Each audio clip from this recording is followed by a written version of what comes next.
one of Mr. Hitchens' countrymen, Evelyn Wall, who was not a very nice man,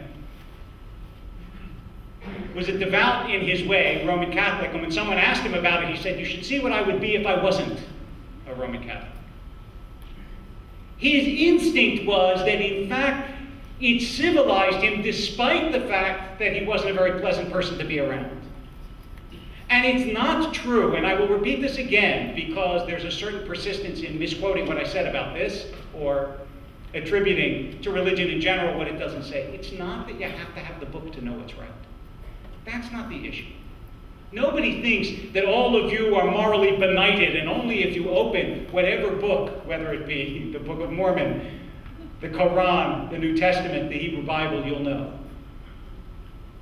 Let me tell you what the Bible is, at least as my tradition understands it. Abraham Joshua Heschel, who was perhaps the premier Jewish theologian of the 20th century, said the Bible is the chronicle of God and human beings searching for one another. That's what it is. It's not a basket of divine fiats tossed down on your unwilling head and you have to do everything it says. And that's not a new insight. Heschel documents it all through the writings of the rabbis. It is a struggle to discern what God wants in this world. And because we're imperfect creatures, we will discern it imperfectly. And yes, in any system that seeks to do good, any system, I don't care what it is, whether it's Congress or moral philosophy or religion, the easiest thing to do is to come before a group and say, let me show you all of these failings. Because after all, you're working from no baseline. The question is, what would the world have been for the past thousands of years if there was no religious striving to do better? And if you believe that it would have been better, then I think you believe in the face of the 20th century, which was by far the bloodiest century in human history, the most degraded, the cruelest, and the one that systematically expelled religion, not only from the public, but also from the private sphere.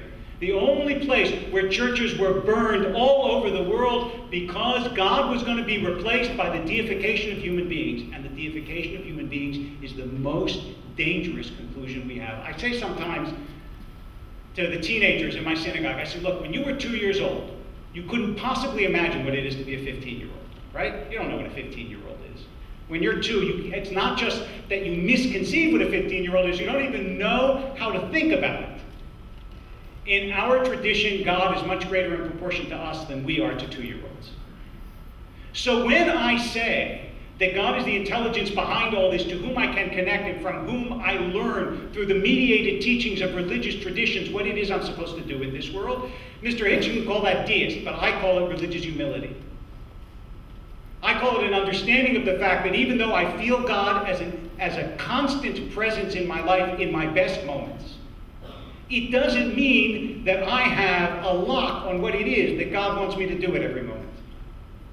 It's why I tell people all the time that I'm not here to argue Judaism's superiority, I'm here to argue its excellence. Because I don't accept the false opposition that Mr. Hitchens offered to you before, that either all traditions are true, which can't be possible, or none of them is true, or only one of them is true. I would tell you instead that religious traditions are animated by the same intuition that there is something greater than ourselves to which we can relate, that is both personal and impersonal, that can motivate and move your life and make it better.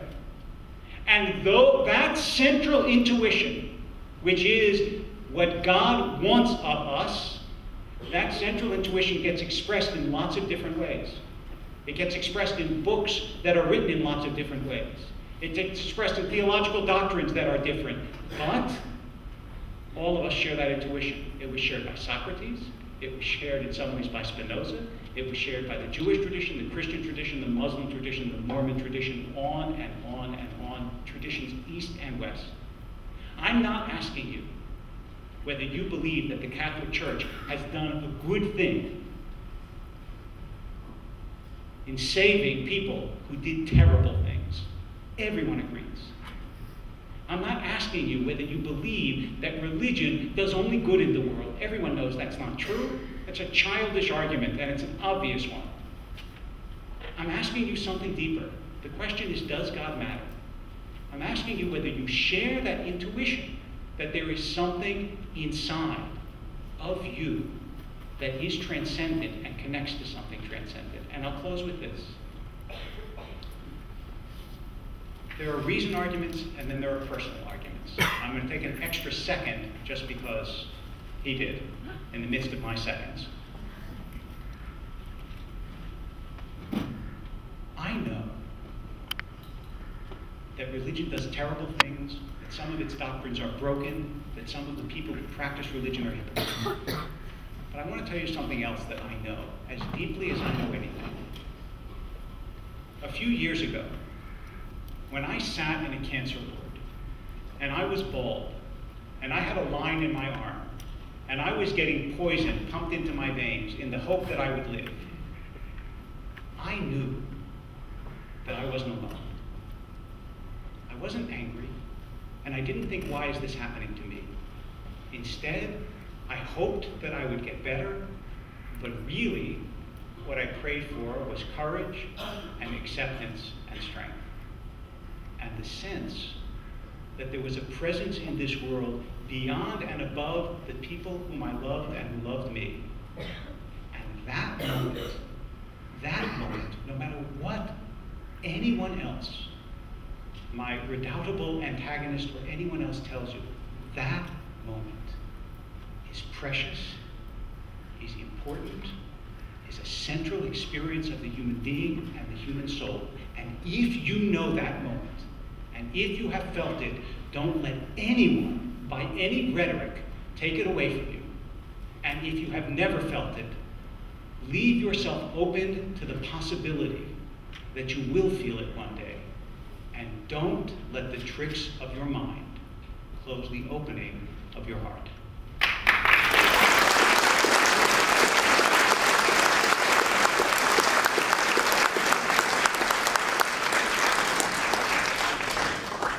With my tiny interjection, I was only trying to save the rabbi time so he wouldn't have to borrow anymore. My challenge, I hope you'll remember it, was he had to name an ethical statement made or moral action performed by a believer that I couldn't replicate. And he mentioned instead an oratorio, the Messiah, and unspecified religious poetry. I would have picked, I think, the sonnets of John Donne myself, or maybe George Herbert. No, wait, just now you said that was your, yes. You are saying to me, in the presence of this congregation, sir, that I can't help bring food to the hungry, because I don't believe in God. Of course you're not saying anything so preposterous. I give my money and my help to organizations like Amnesty International, Doctors Without Borders, Human Rights Watch, Oxfam, and many others who do the work of famine relief and inoculation for its own sake, and not to try and convert or proselytize, and who do that work very well, and often in the face of priests of all kinds who say, don't bring your children to be vaccinated. It's an old trope among the religious. It's an interference with God's work. You'll go blind. Your children will die. It's a constant struggle against superstition out in the field, I might add. And yes, I give blood. I enjoy doing it, as a matter of fact. It reminds me of my old socialist days. After all, and I also have a very rare blood group, so I have an interest in this thing working. I lose a pint, no I don't. Someone gets one. I get the pint back in the fullness of time. But I get a great feeling of having helped my fellow creature. I don't need any luminous or supernatural or transcendent sanction for that. It's its own reward, you might sanely, modestly say. And I don't deny, in fact I affirm the transcendent, but it's not to be confused with the supernatural. I mean, I couldn't have written John Donne's devotional sonnets. I couldn't have painted, actually wouldn't have wanted to paint Rubens' devotional paintings. These are not moral or ethical actions or statements. I couldn't have built St. Peter's Basilica, but I can never look at it without knowing how it was built. It was built on the proceeds of a special global, worldwide Catholic offer of remission of sin in exchange for money, what's known as the sale of indulgences. They said you won't have to go to hell if you give money to build St. Peter's Basilica. The most disgusting fraud it's possible to imagine. I look at the building, it's more beautiful than anything I could have pulled off, but I know it's founded on a revolting crime and fraud.